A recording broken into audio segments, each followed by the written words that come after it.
बोलो भारत माता की।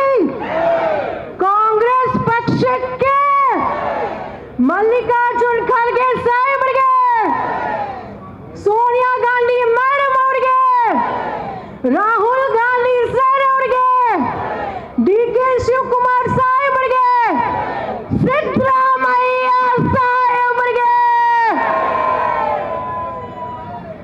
ವೇದಿಕೆ ಮೇಲೆ ಆಸೀನರಾಗಿರುವಂತ ನಿಮ್ಮೆಲ್ಲರ ನೆಚ್ಚಿನ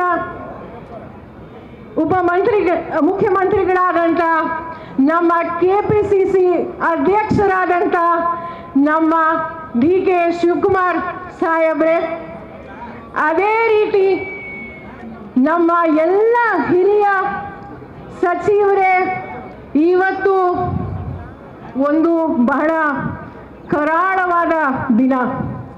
ತಮಗೆ ಗೊತ್ತಿದೆ, ಈಗ ಇತ್ತೀಚೆಗೆ ಏನು ನಡೀತಾ ಇದೆ ಅಂತ ನಾವೆಲ್ಲರೂ ಸಹ ನೋಡ್ತಾ ಬಂದಿದ್ದೀವಿ. ಇವತ್ತು ಹಿಂದೆ BJP ಸರ್ಕಾರ ಇದ್ದಾಗ 4 ವರ್ಷ ಏನಾದರೂ ಒಳ್ಳೆ ಕೆಲಸ ಮಾಡಿದ್ರಾ? ಇಲ್ಲ, ಬರೀ ಭ್ರಷ್ಟಾಚಾರ. 40% ಸರ್ಕಾರ ಅಂತ ಹೆಸರು ಬಂತು BJP ಸರ್ಕಾರಕ್ಕೆ ನಮ್ಮ ರಾಜ್ಯದಲ್ಲಿ, ಹೌದಾ ಇಲ್ವಾ? ಈಗ ನಾನು ವಿಶೇಷವಾಗಿ ನಮ್ಮ ಕುಮಾರಣ್ಣ ಅವ್ರಿಗೆ ನಾನು ಕೇಳಕ್ಕೆ ಬಯಸ್ತೀನಿ, ನಮ್ಮ ಸಮ್ಮಿಶ್ರ ಸರ್ಕಾರ ಇದ್ದಾಗ, ತಾವೇ ಮುಖ್ಯಮಂತ್ರಿಗಳಾಗಿದ್ದಾಗ BJP ಜೊತೆ ತಾವು ನಿಜವಾಗ್ಲೂ ನಾವು ಒಳ್ಳೆ ಕೆಲಸ ಮಾಡ್ತಾ ಇದ್ದೀವಿ. ನಮ್ಮ ಕಾಂಗ್ರೆಸ್ ಸರ್ಕಾರ 1.25 ವರ್ಷದಿಂದ ಈಗ ನಾವು ಎಲ್ಲೋ ಒಂದು ಕಡೆ ಆಲೋಚನೆ ಮಾಡಬೇಕಾಗಿರುವಂಥ ಒಂದು ಪರಿಸ್ಥಿತಿ ಬಂದಿದೆ. ನಮ್ಮ ನೆಚ್ಚಿನ, ನಮ್ಮ ಜನಪ್ರಿಯ ಮುಖ್ಯಮಂತ್ರಿ ಸಾಹೇಬ್ರ ಅಂತ ಶ್ರೀ ಸಿದ್ದರಾಮಯ್ಯ ಸರ್ ಅವರು ಅನ್ನಭಾಗ್ಯ ಕೊಟ್ಟಂತ ಮಹಾನ್ ವ್ಯಕ್ತಿ. ಮೂಲೆ ಮೂಲೆ ಮಹಿಳೆಯರು ಓಡಾಡ್ತಾ ಇದ್ದಾರೆ. ಒಬ್ಬ ಪೌರ ಕಾರ್ಮಿಕ, ಒಬ್ಬ ಹೆಣ್ಮಗಳು ಸ್ವಾಭಿಮಾನದಿಂದ ಬಸ್ ಹತ್ತಿ ಕೆಲ್ಸಕ್ಕೆ ಹೋಗ್ತಿದ್ದಾಳೆ. ಒಬ್ಬ ಹೆಣ್ಮಗಳು ಅವಳ ಮಗನ ಫೀಸ್ ಕಟ್ಟಕ್ಕಾಗ್ತಿದೆ. ಗೃಹ ಜ್ಯೋತಿ, ಗೃಹಲಕ್ಷ್ಮಿ ಹಣದಿಂದ. ಗೃಹ ಜ್ಯೋತಿ ಎಷ್ಟು ಒಳ್ಳೇದಾಗ್ತಿದೆ, ಯುವ ನಿಧಿ ಎಷ್ಟು ಒಳ್ಳೇದಾಗ್ತಿದೆ ಅಂತ ಎಲ್ರಿಗೂ ಸಹ ಗೊತ್ತಿದೆ. ಈಗ BJP ಅವರಿಗೆ, JDS ಅವರಿಗೆ ಸಹಿಸ್ಕೊಳಕ್ಕಾಗ್ತಾ ಇಲ್ಲ ನೋಡಿ. ಯಾಕಂದ್ರೆ ಹೊಟ್ಟೆಯವರಿಗೆ ಔಷಧಿ ಇಲ್ಲ, ಇದೆಯಾ? ಇಲ್ಲ. ಹಾಗಾಗಿ ಈಗ ಈ ಗವರ್ನರ್, ನನಗೆ ನಮ್ಮ ಕರ್ನಾಟಕ ರಾಜ್ಯಪಾಲರ ಮೇಲೆ ಬಹಳ ಗೌರವ ಇತ್ತು.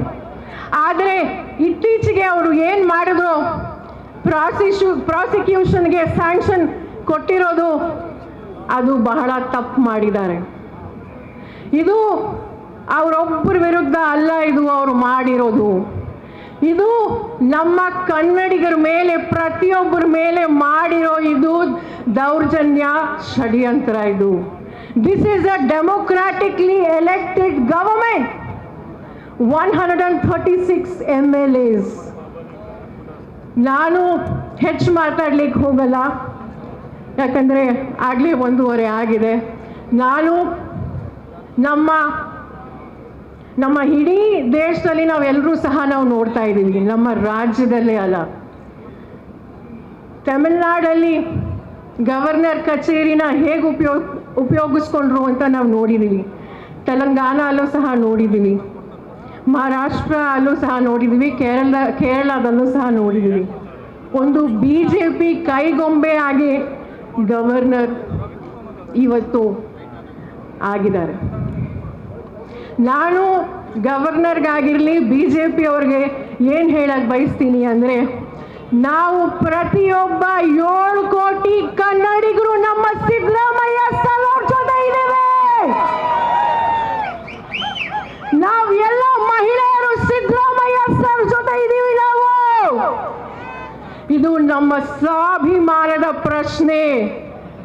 ನಮಗೆ ಪ್ರತಿಯೊಬ್ಬರು ಈ ಇದು ಜಸ್ಟ್ ಒಂದು ಟ್ರೈಲರ್ ಅಷ್ಟೇ. ಇದು ಈ ಒಂದು ಪ್ರತಿಭಟನೆ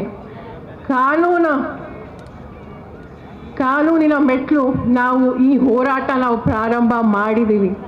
ನಮಗೆ ಜನ ಸಹ ಎಲ್ಲ ಕನ್ನಡಿಗರು ನೋಡ್ತಾ ಇದ್ದಾರೆ. ಈ ರೀತಿ ಮಾಡ್ತಿರೋದಕ್ಕೆ ಅವರು ನಮಗೆ 136 ಸೀಟ್ ಕೊಟ್ಟು ನಮಗೆ ಆಶೀರ್ವಾದ ಮಾಡಿರೋದು. ಮತ್ತೊಮ್ಮೆ ನಾನು ಏನಂತ ಹೇಳಕ್ಕೆ ಬಯಸ್ತೀನಿ ಅಂದರೆ, ಪ್ರತಿಯೊಬ್ಬ ಕಾಂಗ್ರೆಸ್ಸಿನ ಕಾರ್ಯಕರ್ತರು, ಎಲ್ಲ ಮಹಿಳೆಯರು, ಎಲ್ಲ ನಾವು ಕನ್ನಡಿಗರು ನಮ್ಮ ಜನಪ್ರಿಯ ಮುಖ್ಯಮಂತ್ರಿಗಳ ಸಾಹೇಬ್ರ ಜೊತೆ ನಾವು ಇದ್ದೀವಿ. ಧಿಕ್ಕಾರ ಧಿಕ್ಕಾರ. Governor go back. ಗವರ್ನರ್. ಧನ್ಯವಾದಗಳು. ಜೈ ಹಿಂದ್, ಜೈ ಕರ್ನಾಟಕ, ಜೈ ಕಾಂಗ್ರೆಸ್. ಗ್ಯಾರಂಟಿ ನ್ಯೂಸ್, ಸುದ್ದಿ ಖಚಿತ, ನ್ಯಾಯ ನಿಶ್ಚಿತ.